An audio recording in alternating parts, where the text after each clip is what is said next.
Welcome to Under the Fur, and today we are welcoming my very brave and caring friend, Sophie. Sophie's a veterinary nurse coming into the career late in life after various HR and other roles, and after the birth of her son, Sophie worked as an out-of-hours emergency nurse and started to suffer from a decline in mental health and some serious health conditions. Sophie's story is about what she went through and how she's come through the other side to help others and the profession. Thank you so much for coming on, Sophie. You're welcome. Thank you for the invite. Oh, I've been wanting to have you on for a while. And Really? I think that the thing is with me and you that we always laugh and we joke and we have a great time together. Yeah. And I didn't know how we were going to come down from that and talk to about what you've been through. Yeah, it's a tricky one to laugh about, isn't it? But I think dark humour is something that follows a lot of people in the profession. So yes. I think it is something that keeps us all going to an extent. Yes. It is our coping mechanism. It is definitely our yes. Yeah. And pleasure. It certainly got us through a lot of night shifts. So Sophie and I met on a night shift in I think around. I don't even know when it was. It was a long time ago. Years ago. And I know when you come on night shifts, it's you and a nurse, and you think, oh, all hell's going to go down tonight. I need someone on my side. I need my team. And I knew when I met you, I was like, yes, we've got this. We've got this. And I think I can remember us just being really in the thick of it with animals everywhere, cages full, like... drip pumps alarming. Oh, my God. Drip pumps beeping, med alarms going off. And me and you were like... we got this, and just like laughing our way through it, snacking our way through it, and catching 30-minute naps here and there so we could recharge. Yeah. It was night definitely shifts one are of those ones. Yes, yeah. And so let's go back to what did you do before nursing? So before nursing, I kind of fell into office work from being at school. I moved down here from Norfolk, so I'm originally a country bumpkin, and me too. And yeah, sort of fell into office work. Ended up working in sort of training departments, and my last jobs before I sort of quit all of that was being a training coordinator for Europe, Middle East, and Africa for a global telecoms company.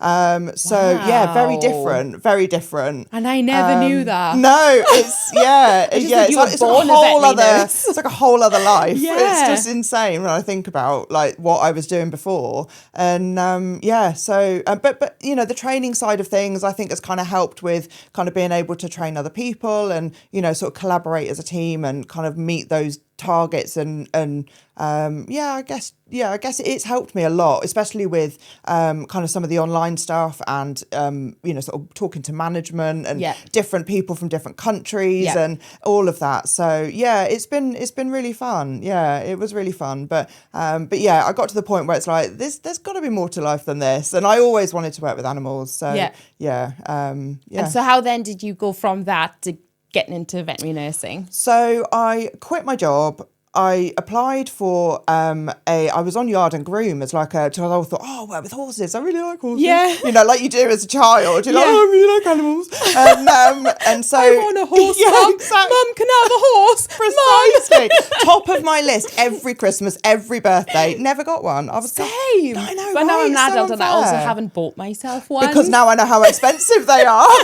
Exactly. 100%. Hard work. Very hard work. Yeah. So I ended up flying out to the States and working with a 3-day eventer out there who, funnily enough, grew up about 20 miles from where I did in North Norfolk. Wow. And I was like, this is insane. Stayed there for a couple of months, but then decided it wasn't quite for me. So I came back and I did apply to the RSPCA to be an inspector, which in hindsight, I'm really glad I didn't get. But I ended up just applying to about 120 different practices.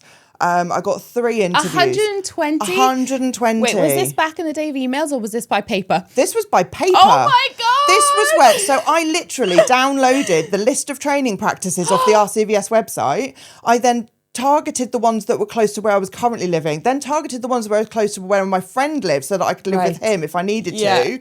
120 practices over the course. I got 3 interviews out of that.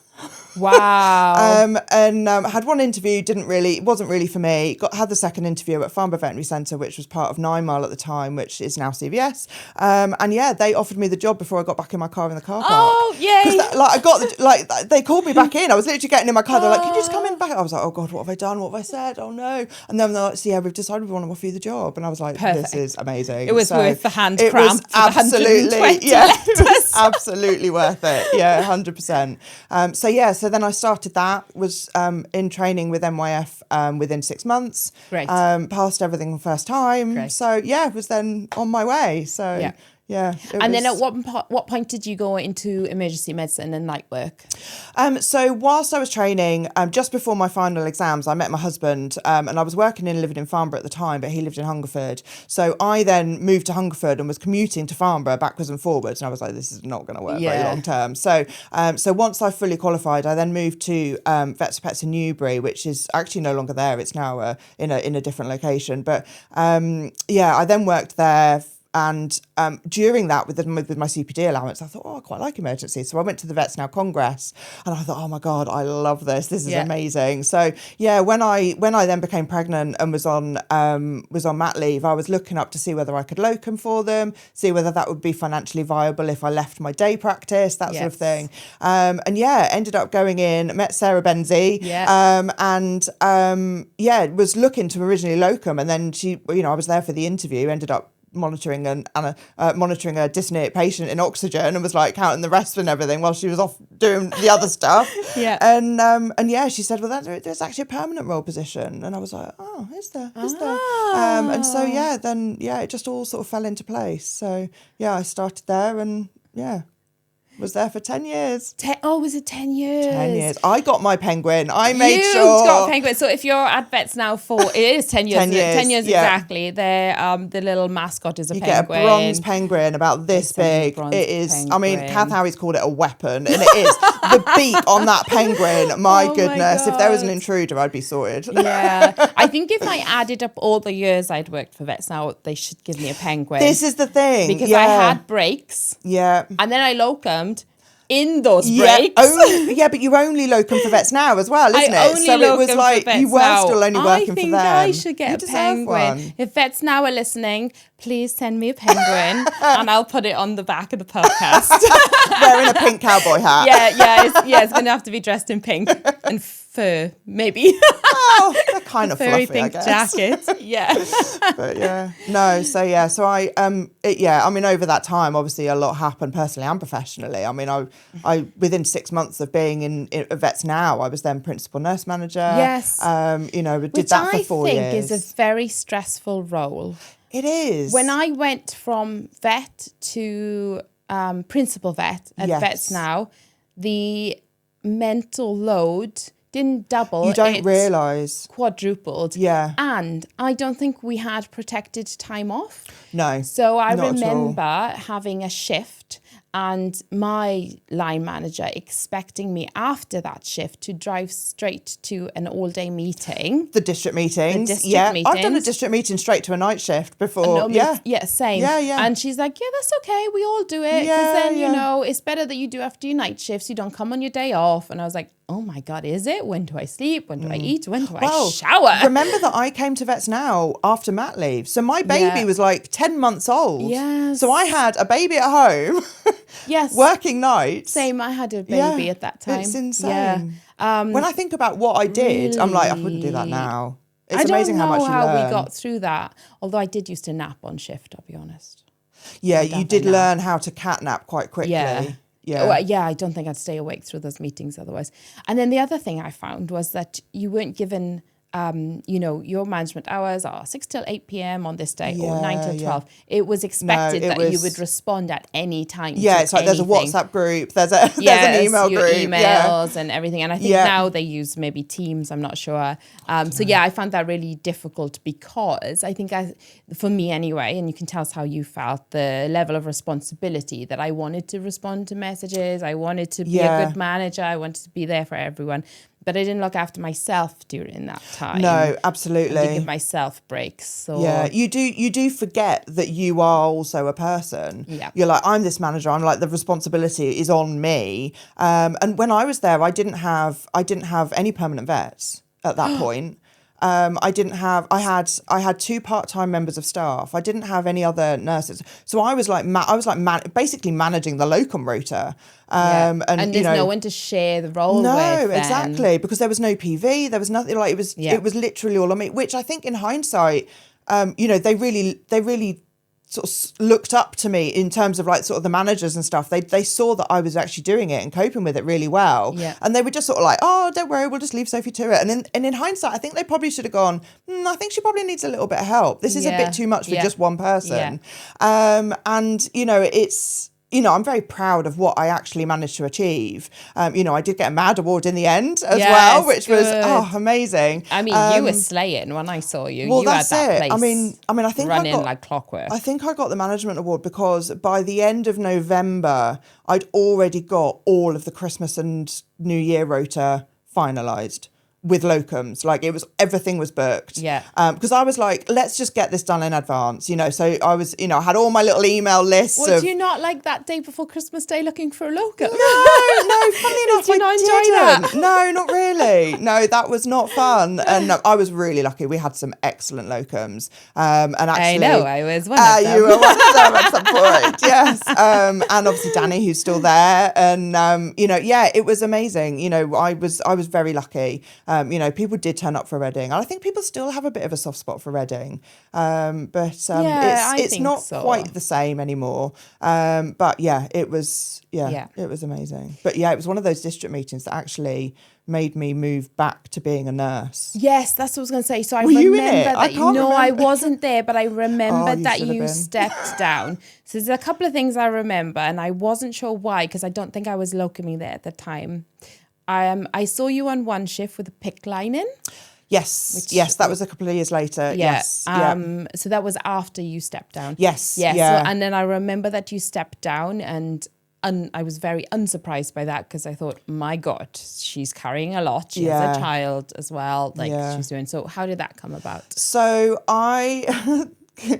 me and Kath still laugh about this, and Sam Haig as well. She was the district manager at the time, and so we were basically in this district meeting talking about responsibility. I think it was around a sort of November-ish time, and we were sort of leading into the winter season and talking about the responsibility that the practice has on making sure that we keep our customers safe. Be it the human customers that own our patients and the patients themselves. Yes. And so it was, someone came down from head office, and they were there, and they were talking about the fact that we need to sort of spread salt on the ground when it's frosty. We need to be sort of clearing paths if it snows, and when people phone up, we need to be warning them that it might be a bit cold outside, and to take care when they're walking from the car and things like this. You can see where this is going, can't you? Okay. And I just literally slammed my hands down, like literally mid-sentence, cut this lady off, slammed my hands down on the table and went, or people can just take fucking responsibility for themselves, look out the bloody window and think, oh, it's snowing, it might be a bit icy, I'd best take care whilst walking to the vets. Anyway, I then got up, walked out and went, I can't do this anymore. Yeah. And I was then offered the possibility of relinquishing the P&M role, of which I grabbed with both hands and went, yes, please. I think I'm not coping very well. I think I'm done with this. But it just got a bit so silly. It was like, when did we take responsibility for other adults' thoughts and processes? Like, we're still both human beings. Like, they can do stuff just as much as we can. Like, I just felt that it was really, and I'm not sure they silly. Consider the additional workload that is on you. No, right? When you were running a clinic and Reading was busy, and you are answering phones whilst placing IV lines and things like that, the last thing you want to do is add these 5 extra sentences. Yeah. Please make sure you wear sensible shoes when you come down it. Because in theory, if I hadn't said that and someone had slipped, it's my fault. Yeah. How is that my fault? Yeah. I just don't understand. So so it was just, that was the straw. It was the straw that broke the back. Yeah. Definitely, yeah. Okay. And then let's go from there. What Yeah, happened? so from there, I mean, I think that was around, I started in 2014. So that must have been around the sort of 2017, 2018 time. And actually earlier in that year, I'd been diagnosed with cancer. Yes. I'd had a mole on my forehead for my whole life. And apparently it's really unusual for existing moles to change. I went to get it checked. Luckily they had a bit of a two-week turnaround at that point for dermatology and things.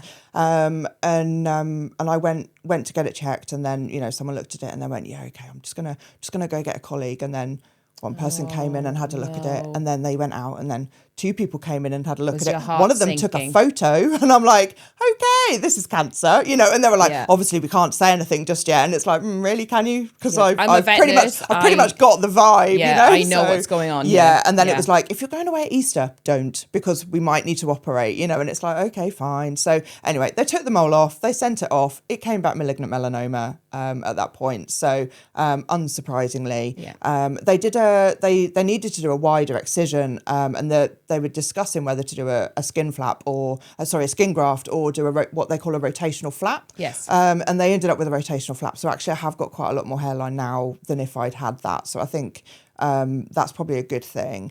But oh my God, you know when they say you can hear eye contact? Yes. Because the room is so silent. Oh. So they were doing this, right? So all of it was, everything I've had is under local. Okay, so I was wide awake the whole time.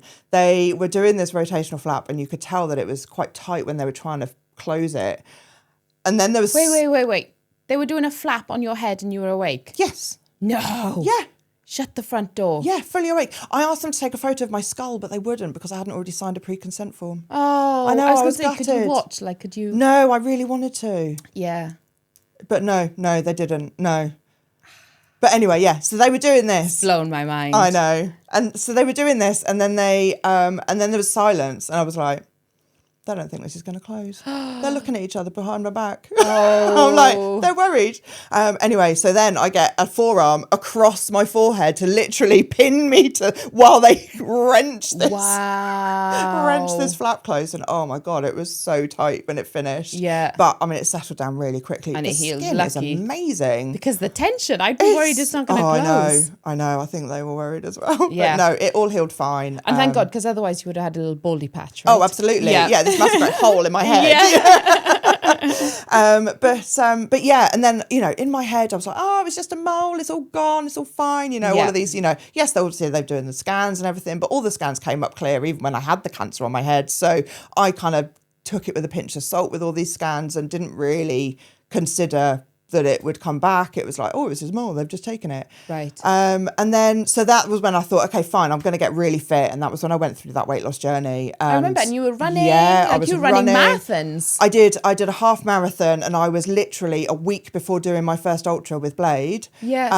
And then COVID hit. Blade's your dog. Blade's my dog. Yes. Not an actual Blade. Yeah, I wasn't just going to run around with a knife. Yeah, that would have been a little bit different, wouldn't it? That's more like Chucky than...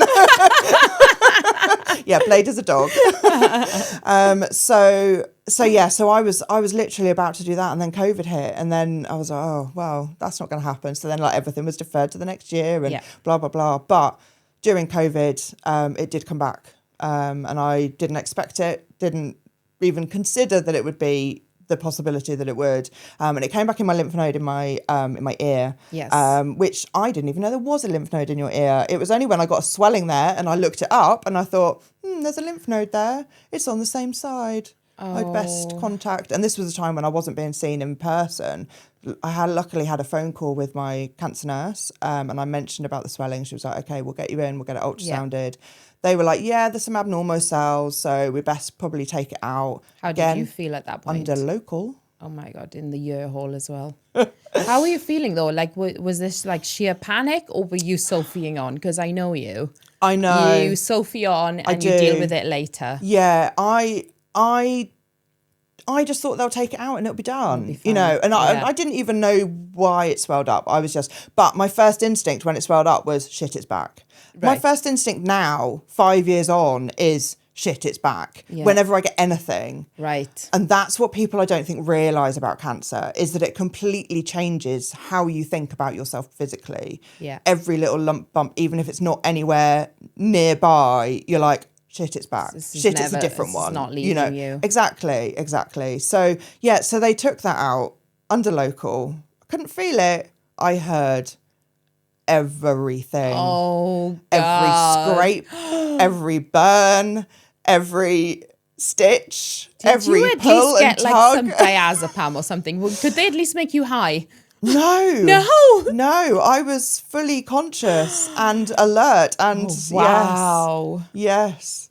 At one point, I think the local was wearing off, or it maybe didn't go quite deep enough. Yeah. And it was starting to just twinge a little bit, and I was like, "That I can feel that." And he was like, "We're so nearly done. So just squeeze something." Yeah. So like, you look at the pain relief that we do with animals. It's like the slightest twinge. It's like, "Oh, we need more pain relief. We need more." Yeah. Me, no, we're nearly done. Let's power through. Always notice that difference between human and veterinary medicine. It is we insane. give all the pain relief, all of it. Humans, they're like, have some paracetamol. Yeah. That's not going to touch the sides. Here's a balm for your wound. A balm.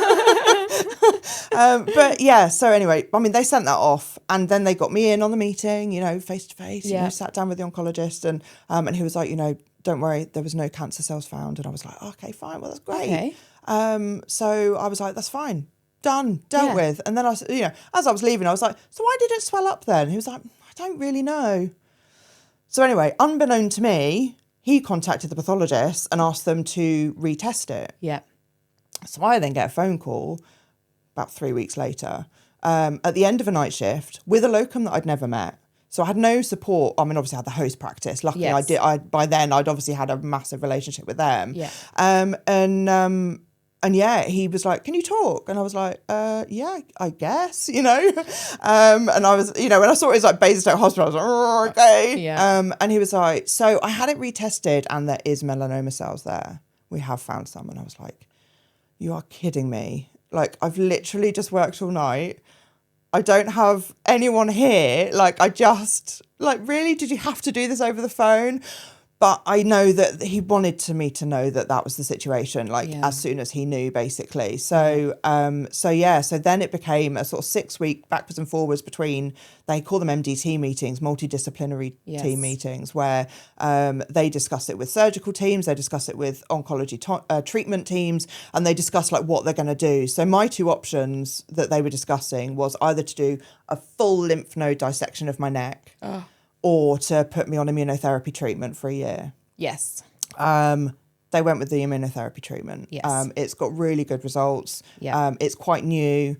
It was really new when I was doing it, actually. I learned about it from you. Did you? Yes. Because they do it in pets as well. Yeah, they do. But I hadn't heard about it until you were doing it. That's really interesting. Yeah. Oh my God, I've taught you something. You taught me something. You've taught me a lot, Sophie. How to stay alive through the worst night shift of your life. So they decided to do that. And they were like, right, so we're going to start you on that. 3 weeks of treatment. Treatment for every 3 weeks for a year. Yes. But I needed to have blood tests the week before. Yeah. So blood test the week before, treatment, and then a week off, effectively. That was how my life was. 1 year, an entire year. Yeah. You get 1 week to yourself, then you have a week for bloods. Then then the next week you go in for treatment. So on one of the days that week, I'd have a blood test, then that, and then that. My veins are rubbish.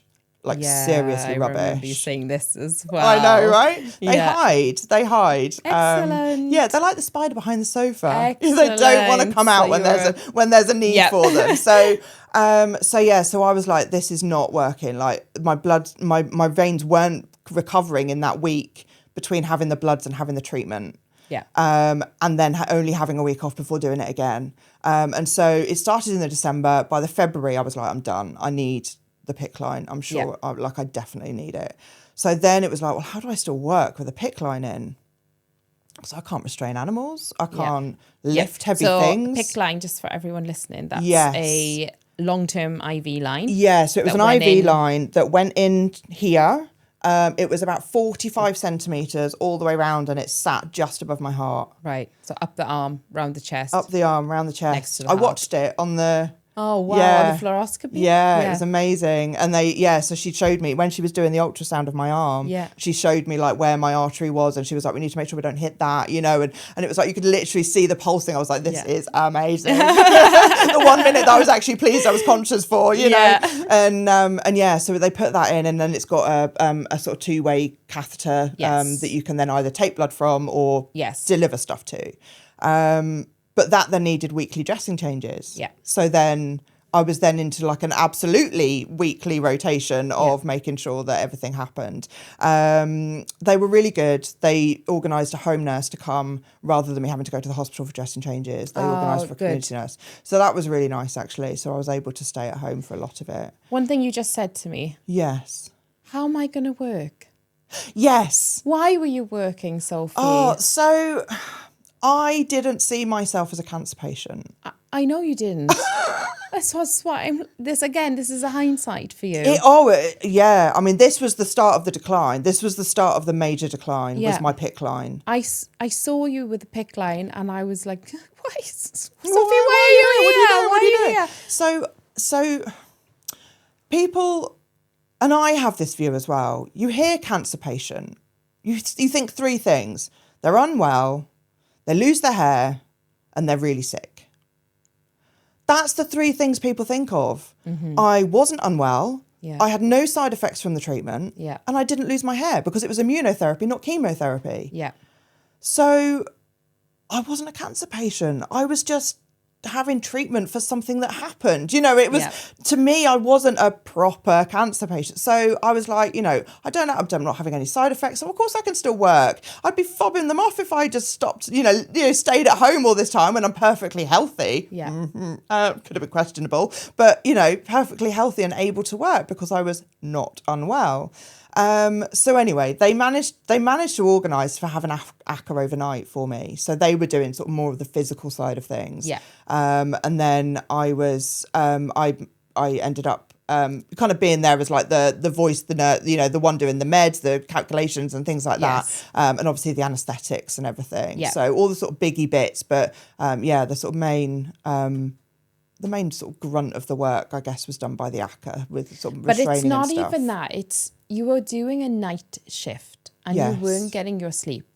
No, my oncologist wasn't very happy about that. No, absolutely. I'm not very happy about it. He told me to quit my job. You should have been at home resting and sleeping. But this is I imagine two things: work ethic, which is very strong with you, and a sense of loyalty, and that this is my responsibility.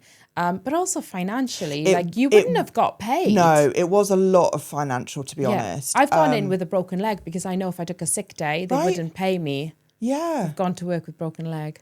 It's insane what we do. Sick pay is horrendous. Because we feel so guilty. Because there is just one vet, one nurse, we know that if we're not that other person, the ship's going down. It's, the fan is getting hit with a lot. Yeah, absolutely. And so it never even occurred to me to take time off. No. It literally was not on my radar at all. And interestingly, no one even mentioned it, other than my oncologist. So did you not have a meeting with like occupational health or something like that? No. That wasn't a thing? No, I just told Sarah Benzie what I was going to do and said, how can I keep working? How can I do it? Yeah. Yeah. Okay. And it was like, okay, fine. We'll talk to health and safety. And they were like, health and safety. Yeah, you definitely can't, do the manual side of things. So we'll organise an ACCA overnight. Yeah. And that was great because the ACCA's got to see so much more. Yeah. They learn a lot as well, which was great because, one of them is now, doing a master's and, others have gone on to do nursing and things like that. So, in that respect, like I'm quite proud of the fact that I did do it because I think it did help other people as well. Yes, but Sophie, this is a common thing. Yeah, I help other people. Yes, So the next bit is a gap for me, and actually we've never spoken about it. No, we haven't. I haven't spoken to a lot of people about this, actually. I've seen the work that you're doing now, which is amazing. You did the Baton of Hope. Baton of Hope, yes. You do Chatty Bench. Yes, yeah. I think we'll talk about all these things in a bit. And you're very supportive, and I've seen it in you. I've seen you reaching out to people and saying, I'm here, I can help. Yeah. So what happened from cancer treatment to... So what happened was my identity, and I think this is what also pushed me to go back to work after having Ben, was my identity was linked with what I'm doing at that moment. So when I had Ben, I was Ben the mum. I was Sophie the mum. Yeah. I was Ben's mum. That was my identity. And when I'm a nurse, I'm like, I'm Sophie the vet nurse. Like, yeah, you know, I earned these post credentials. You know what I mean? Yeah. Like, I earned that RVN. Like, I am Sophie the vet nurse. That is me. And when I had my PIC line in, it started to not be about me. I wasn't the vet nurse anymore. I was the patient being helped. You know, I was the one that, yes, I was able to do the meds, but I didn't feel like I felt like, you know, the vet could have done the meds. You know, I felt like I didn't need to be there. But in order for me to not be there, that meant I wasn't the Sophie the vet nurse anymore. And I was like, this isn't right. And then also I looked up, being scientific, we look up scientific papers, don't we? Absolutely. We research, you know, the likelihood of cancer coming back, the likelihood of, you know, how long people live for if cancer does come back and things like that. So I read a lot of studies. Yeah. And the crux of it is, which again I've learned since, and this is interesting, which I'll talk about, but the crux of it is, I was like, in my head, I've got 5 years. Yeah. I've got 5 years, that's it. You know, the cancer's come back. It's now stage 3. So you might as well either get the bucket list done. And then I was like, well, I can't do the bucket list because Ben's only 7. Like, we can't just take him out of school and travel the world or whatever. Yeah. So I was like, right, well, they're then, you know, in my head, they were holding me back. They weren't at all. It was all in my head, obviously. And yeah, my decline went, I was no longer a vet nurse in my head. I was, you know, going to die imminently. So I was like, I'm going to go out on my own terms. So I was, so that was, and Lee could see it. He could see the decline. He didn't know where it was heading. He didn't realise just how bad it was. But in my head, I had to get away from them because I didn't want them exposed to it. Yeah. So, so I had some meds that I had from when Barney was unwell. Remember little Barney? Yeah. So I had a box of tramadol, basically. And I was, you know, very, very... I mean, I was literally popping them out to take them. And then I thought, no, this is going to... Because they're going to come home and they're going to find me. Mm-hmm. So then I kind of left the house and stayed overnight with a friend. And then I was sitting in a lay-by on the way home because by this point, me and Lee were very... we weren't communicating at all. Yeah, completely. Yeah. So I was waiting for him to leave home to go to work, and I was in this labour, and I thought, right, okay, the next lorry that comes past, I'm just going to step out, and it'll be fine, and it'll all be over. And then the bloody lorry pulled in behind me on the lay-by, and I was like, you bastard. So right? I was like, I nearly got out and shouted at him. I really nearly got out. I was fuming. I was like, my one chance. Come on, guys. What is the universe doing? Can I just say, I was about to cry, Sophie, because I thought, I thought you were about to tell me how you tried. And you said this bloody lorry didn't. Right. And this is why I have such a dark sense of humour, because I have to laugh at things. Yeah. I do cry. I do cry now. And, yes, it is tragic where I was. But I can see now that was the universe telling me that was not supposed to happen, right? Because 30 seconds later, my GP rang me because I was already in communication with them. Yeah. And she was like, where are you? And I was like, I'm in a lay-by and the lorry's just pulled in behind me and now I can't do anything. And it's, and she was like, just do we need to get the police out? Will you get home? And I was like, yes, I'll be home in 20 minutes. Okay, yeah. I'm going to ring you in 20 minutes. Yeah. So I was like, fine. So I drove home. I got in and I literally couldn't stand. I've never felt anything like it. I literally couldn't stand. I opened the front door, managed to get it shut and literally just collapsed on the floor and just laid there crying. Blade was really confused. He was like, what are you doing down there, Mum? What are you doing? Why have you got running leggings on? Can we go out? And it was like, and then the GP rang me again and she was like, what are you doing? I was like, well, I'm just laying on the floor crying at the moment. Yeah. And she was like, right, okay, we've got an off-duty paramedic here. Luckily, again, it's like the universe just kept everything in place, and so that she sent him out whilst they waited for an ambulance so that they could then take me to hospital. And I went to A&E, and at this point I was, really good friends with Kath Harry. She's one of my besties now, and she was then anyway. But she I remember she messaged me while I was in the ambulance, and she was like, "Look, whatever they offer you, please just take whatever help they offer you." Yeah. And I was like, "Oh my God, they're going to hospitalise me, aren't they?" And she was like, "Yeah, they might do. They might do." And I had a mental health assessment while I was in A&E. They did assess me, and I know, right? They did assess the fact that I was compos mentis, that I was able to make my own decisions and make my own choices. But they did an assessment and they were like, right, okay, I think you probably need a bit of time off. I called it. I basically said, I want the world to stop and I want to get off. Yeah. I just wanted to get off for a bit, Yeah. And by this point, my PICC line was out, luckily. But actually, that's a good point. I was hospitalised on the day that I should have been having my penultimate cancer treatment. So I wonder if you reached to the end and you were like, what now? Yeah, it really was. It really was. It was a this is the beginning of the end for me. That was what it was. It was, I've had the treatment. The scans were all clear, but the scans were all clear before, so I didn't really believe them. Do you know what I mean? Yeah. Like it was well, this, it's this pointless. So so the lady who assessed me was really good, actually. There were two options for the hospital, one in Basingstoke, which was a bit more chaotic, and there was one in near Southampton, and she fought for me to get a place in Southampton. I said to her, she was like, "Oh, so will you? We want to volunteer. We want to do a voluntary section." I was like, "So what happens if I don't do it?" She was like, "Well, we'll just get a section." We'll make you. Yeah, and I'm like, okay, so there's not really much of a choice here, is there? But yeah, so I was like, fine, okay, well, I guess I'll go then. So then they organised a taxi. I got one of my friends to nip home, grab some clothes, brought them in on a Sainsbury's bag. I went to the loo. I didn't realise I wasn't allowed to go anywhere unattended. So I went to the loo and they were like, where have you gone? Where have you gone? They ran around the hospital trying to find me. Was there alarms going off? Well, it wasn't quite alarms, but there was certainly panic there. I know. And I was like, oh, sorry, I didn't realise I couldn't wee, And anyway, so she gave me a little bag of clothes. Yeah. And got in this taxi, took me all the way down to Southampton. That first night, I stayed in bed for 4 days. Exhausted. Yeah, I literally stayed in bed for 4 days. I think maybe did everything just shut down? Your brain shut 100%. Down, your body shut down. Yeah, everything stopped. Just yeah. I don't even really remember those first few days. Yeah.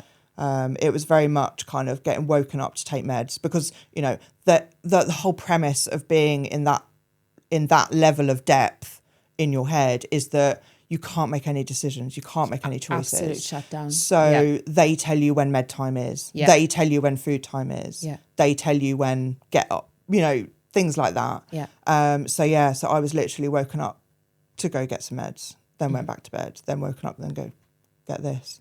And actually, I don't think I ate for a couple of days because I just wasn't hungry, which for me, bloody hell. For me to not be hungry, it must have been really serious. That's when I'm sick as well. I know, right? If I turn down a snack. I'm like a Labrador in human form. If they stop eating, it's worrying. Yeah. Same. And I was there for 6 weeks in total. I did have some visitors. 6 weeks in hospital. 6 weeks. Yeah, they put my meds up. I think everyone needed that. They added in some others that would help me sleep, and added in some others because I was waking up in the middle of the night as well, and so they were then adding in more that I could have what they call PRN, which I can't remember what it stands for, but it's basically if you need it you can also take this dose, but you don't have to every day. So I'd sort of get up and I'd be like, can I have a PRN please, because I just couldn't sleep. And you really need that to heal. Oh, you do. We know that now. Yeah, we know that. So what happened after your hospital stay? So you didn't go home, did you? No, I didn't. No, I went to live with Kath for, I think it was about 3 months in the end. Yeah. I got let out. I got discharged. I think on the 16th of December. So I was in from the 3rd of November to the 16th of December. Yeah. Totally missed my penultimate and final treatments. Didn't ring the bell. because I didn't do my final treatment. Oh, Sophie. I know. So, but they stopped treatment. They were like, "You've had enough. It's okay. We're fine." Like, you know, and so yeah. So I went to live with Kath for 3 months. Me and my husband started counselling. With us both. I'd done my own private therapy myself anyway. But this was for both of us. And for me, I thought it was to basically facilitate our breakup. Facilitate us being able to just step apart, co-parent, and me do what I needed to do for the next 5 years. You know, and it didn't work out that way. She's well, I still see her as a therapist. She's absolutely amazing. And yeah, she totally saw through my mask of bullshit. Your self-destruction. Yes. That's what was happening. And actually she described what I described as a breakdown at the time, she described as a breakthrough. And it really was. It was the catalyst for me being able to sort out pretty much everything that I've ever been through. And that's still a work in progress, but I'm so much better. And I'm actually really grateful that I didn't follow through. I didn't. Oh, I am very grateful too, Sophie. I'm very grateful that the lorry pulled in. Wherever you are, lorry driver, thank you. No idea who you are. No idea what company you work for. For needing a pee break or whatever you were pulling in for. Thank you. It's quite crazy when you think about those split-second decisions. And so I actually moved back home on Mother's Day. And my son was, stoked. Really, really happy. Does he know what happened? Does he know what you were going through? He does now. Because he's older now. Yeah. So at the time he was only 7. Yeah. Which is still quite young for them to understand what's going on. Absolutely. He knew that I wasn't well. He obviously I had the PICC line in. He knew that I wasn't well. Yeah. You know, you don't get that for no reason. But I don't think he understood how mentally unwell I was. Yeah. I came home, we did do therapy, and me and my husband. And then later on in the years, I offered for him to do some therapy with me because he still kind of blamed himself, as kids do. You know, they blame themselves. Like she left because of me. She left because I wasn't good enough, or, she couldn't cope or whatever with me, And it was really difficult to actually explain to him that it wasn't him at all. Yeah. It was an amalgamation of so much. Yeah. And it was just, my body and my head just saying, I can't anymore. Yeah. So we had a therapy session together, and he did really well. I'm so proud of him, because he asked for it, actually. And I remember him as a little boy. He's such a sweet little boy, and he came to my opening day at the vet station. That was while I was in hospital. You were wasn't in it? hospital. This is the thing about you. You messaged me on my opening day for the clinic and said, "I am really sorry, I can't make it, but Lee and Ben are going to come to support you." And I was like, Ben was really into fire stations at that point. Amazing. Come on, Thank you so much. But you were in hospital thinking about me. Stop that. That's what I do. That is a bit crazy when you put it like that. But I mean, I still thought about I then felt guilty for all the things that I wasn't then doing. You have to put yourself first sometimes. Yeah, absolutely. It's really interesting what's come out of all of it is it's so powerful now. I did that therapy session with Ben. I did a second one with him because I was like, look, if you need another one, we had another one, and he's great now. He's fine. Yeah. Like, he gets it. Yeah. He's not all about it, but it was in hospital that I met an amazing lady called Lara, and she about 2 years after we were discharged, because she got discharged as well, but she was in because she broke her ankle after attempting, and so we were the Jigsaw Queens. Oh, that's what that's for. That tattoo's for. And I got the bottom piece because we met at rock bottom. Oh.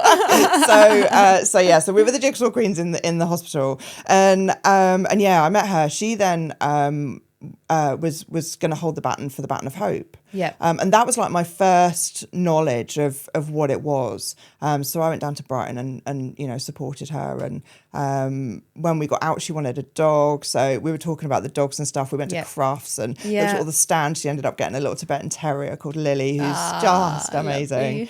And yeah, so she did the Baton of Hope, and I was like, oh, this is quite, you know, this is a really great initiative. So I then started promoting it a bit more. It runs every 2 years. So then it ran 2 years later, and Lara was then leading the whole kind of route within Portsmouth. And obviously being close to where I was then hospitalised and being Lara, I was like, I want to hold the baton as well, you know, kind of in that sort of, you know, samey FOMO way. I want to do it. I want to play. Exactly. I actually made the decision not to hold the baton ever before that, because the day before it was in Portsmouth, it was in Basingstoke.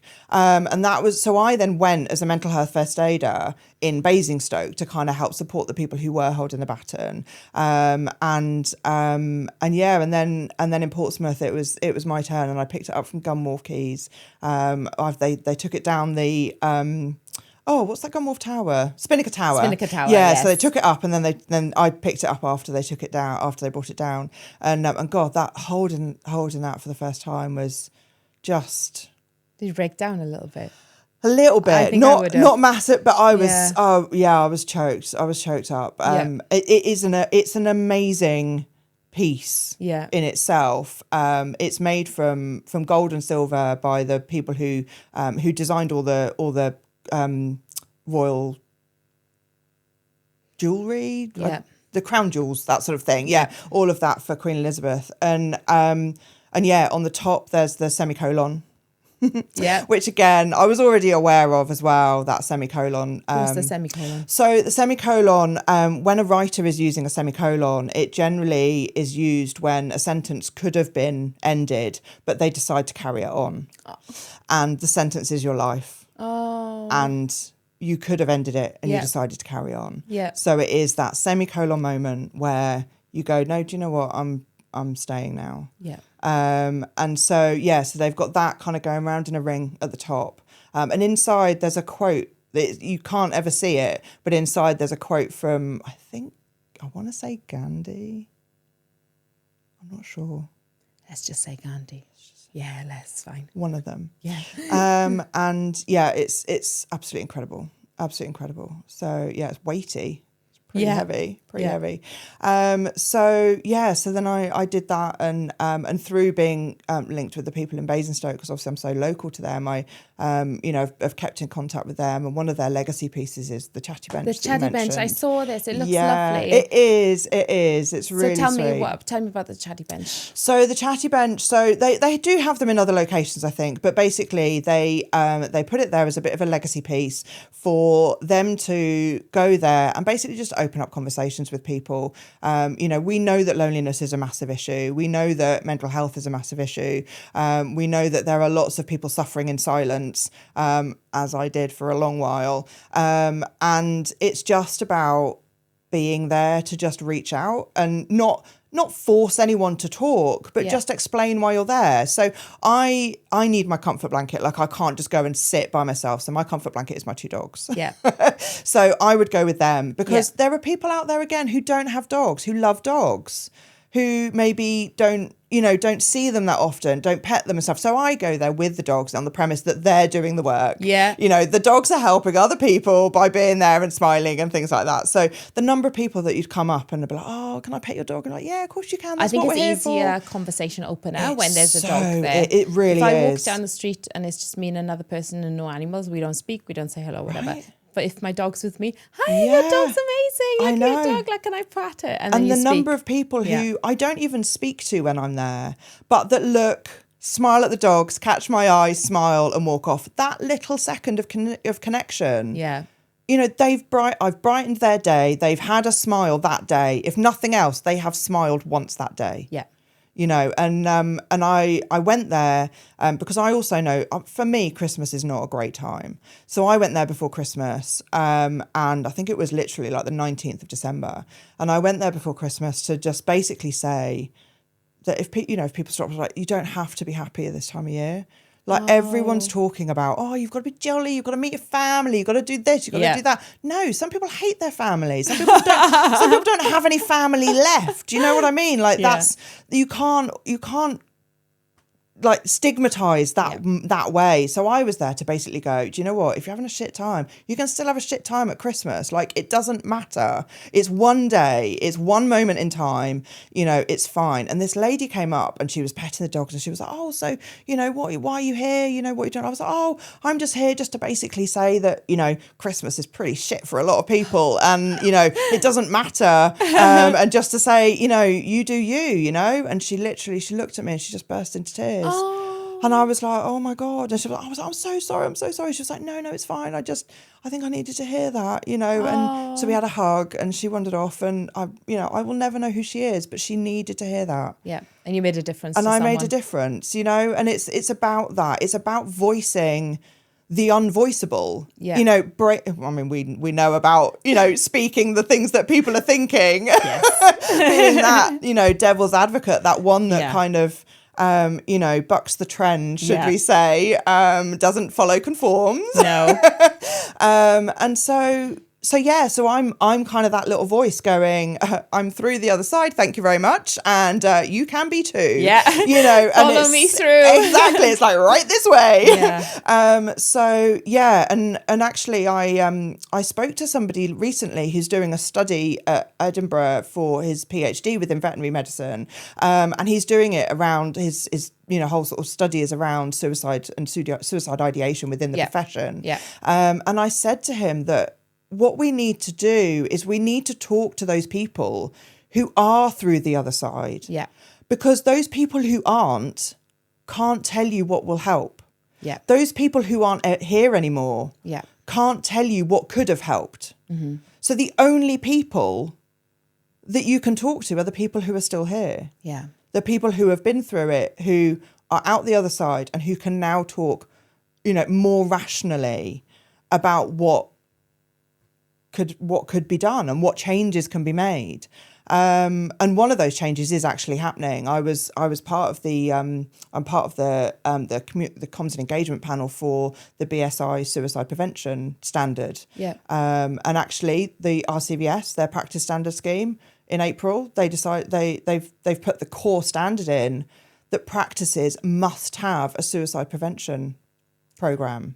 Wow. So it's filtering in. Yeah. You know, people within the profession, we all know that the profession is rife with mental health, with burnout, with, you know, suicide. You know, how many people, I think you speak to anyone, they all know someone who's lost their life to it. Yeah.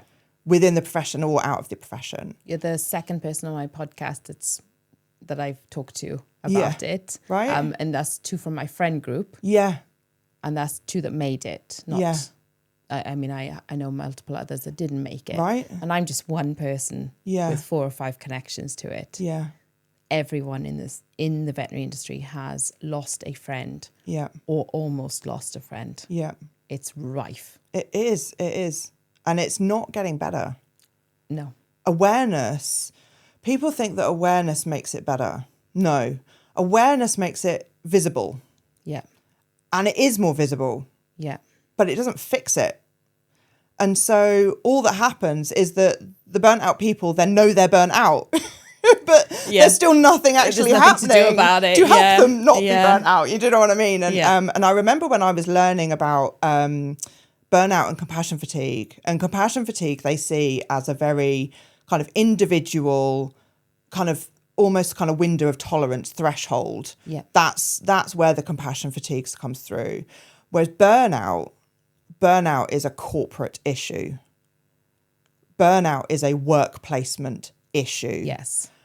And it's something that the employees cannot fix aside from leaving. Like you can't fix from the ground up. Yeah. I tried. Well, we struggle to leave those roles. Like I've been in burnout roles and I've been too burnt out to leave and find a new job. So you're kind of stuck there. The idea of doing an interview and you're burnt out, trying to actually promote yourself. Yeah. Like, I want to curl up under the duvet. Absolutely. Or even looking for the job. Even that was too overwhelming. Exhausting. It's great that we've got this awareness, but it needs to be a top-down thing. And I think that this suicide prevention core standard from the RCVS it's going to help people think about it. Yeah. It is going to help people think about it. And it's not just about, here's a number to EAP. You know, it's not this just... This is all I've seen. Like, here's a phone number to... Or they give you a phone line to VetLife. VetLife is a charity. Yeah. VetLife gets no funding from the government. It is not a national institution. And that's where things need to change. It needs to be... it needs to be so much bigger than just speak to this charity. Like, okay, that's great, but what if the charity gets overwhelmed? Yeah. I mean, like, there's only so much they can do. Employers to take responsibility for the mental health of their employees. And I'll be honest, I tried. I put a whole program together in 2019. Yeah. In 2019, when the mental health first aider training came out, I put myself through it. I used my CPD budget and I put myself through it because I was like, this is amazing. Yeah. It was 3 days. And I came out a mental health first aid and I thought, oh my God, this is great. Like, you learn so much more about the different things that can go. Because, I don't know about addictions or, schizophrenia or, the conditions that I don't have. You don't always learn about those. So it gave a great awareness for all of that. And I thought, great, okay, we need... mental health first aiders like everywhere. And then there was a thing called mental health champions. I don't know if they have that now. I think they're all just mental health first aiders. But at the time I was like, right, if they put me through the training, they being vets now, if they put me through the training to be a trainer of the mental health first aider qualification. Yeah. And then I delivered internally, I was like the trainer, and then I trained, made sure that in the district there was at least 2 to 3 mental health first aiders, and in every single clinic there was at least 2 mental health champions, people that people could reach out to, people that could be that middle step, before going to occupational health, before going to the GP, all of that, or ended up in A&E, and I costed it out. And I worked out how much it would save by doing the training versus putting all of those people on the training. And I sent that to the CEO at the time. And to his credit, he did fly down and have an open face-to-face with me. But that was it. It didn't go anywhere. It went nowhere. And was there a different plan put in place? Or? No. Okay. And out of all of the departments in the company, the health and well-being team, 2 people. Yeah. 2 people. God knows how many were there in marketing. Or IT. Oh, I'm sure. Or debt collection. Yeah. Yeah. Do you know what I mean? 2 people for an entire country, national, out of hours, well-known mental health decline business. Yeah. And imagine it's similar among the other companies as well. And I think it's shocking. Okay. And that's what needs to change. When people say that they're going to invest in their employees, that's what it means. They need to literally make that department bigger and make sure that that it is more available. And it's not about just, here's a pizza on a Friday. Oh my God, I hate that one. Here's a free gym membership, and it's you can have 1 coffee a week.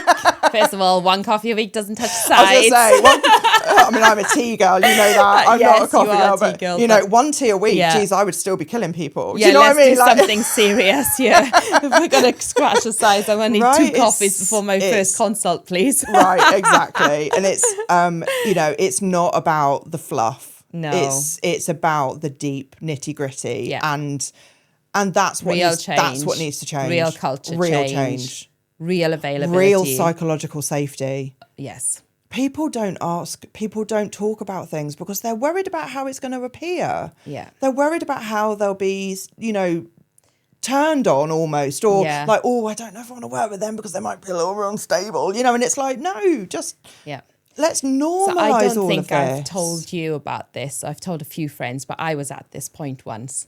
Okay. And it was a little bit more postnatal depression, I think. Okay. And I wanted to jump off a bridge. Yeah. I was also looking for a lorry. And the reason I didn't was that I had my daughter with me and I thought someone might kidnap her. So she saved me. Really? So my postnatal depression wasn't about my child. In fact, she was the only one that could make me smile. And I didn't know how to get myself out of this. My husband had no clue. He didn't know what was going on. My friends didn't have any idea. Because you hide it really well. Because absolutely. Not a single person knew how I was feeling until one day I couldn't get up off the floor and I called 999. Yeah. And I was like, I can't do it anymore. I'm done. What do I do? And they said, we've booked you an appointment at the hospital. Go now. So I went down and there was a GP there and I just said, I'm done. The only reason I didn't jump off a bridge today was because I didn't want someone to kidnap my daughter. Wow. And just saying it, I swear, all of a sudden I felt better. Right. The cloud lifted. He's like, right, I've got you an appointment with the GP. We're going to follow up with you. I've got you some counselling. Yeah. Do you want medications? I actually tried them and they were disgusting. I hated them and I never took another tablet ever again. It was like not for me, but it's not for everyone. I needed an open door. I didn't know what the open door was. My postnatal depression came after the midwife had stopped coming to see us. And it often does. It often does. Yeah. It's voicing things. Yes, really helps. Yeah. And it all got better from there. Yeah. For me. Voicing things to the right people really helps. You know, there are lots of people that are still very kind of like, oh, I don't really think mental health is a thing, you know, and, you know, and if, I mean, to them, I say, come talk to me, you know, you know, if you want to chat, I'm here, I'll open up, you know, but it's. Thank you so much for coming on today and sharing this, Sophie. It's been amazing. You're welcome. I feel very tearful. I'm still here. I know. Fine. I'm trying to hold together and finish the podcast, but I might go and have a coffee with you, a tea for you, and cry in a little bit. But thank you so much for coming and sharing. You're very welcome. It's really important, and I hope that this helps. You're welcome. Yeah, no, it's great, and I am a massive open book. You know, seriously, if anyone wants to reach out after this, how can they reach out to you? I'm on LinkedIn. I'm on Facebook. They're probably the ways, but otherwise, if they can get in contact with you, then you know you can pass my email on. Absolutely. So yeah. Well done, Sophie. You're welcome. Thank you.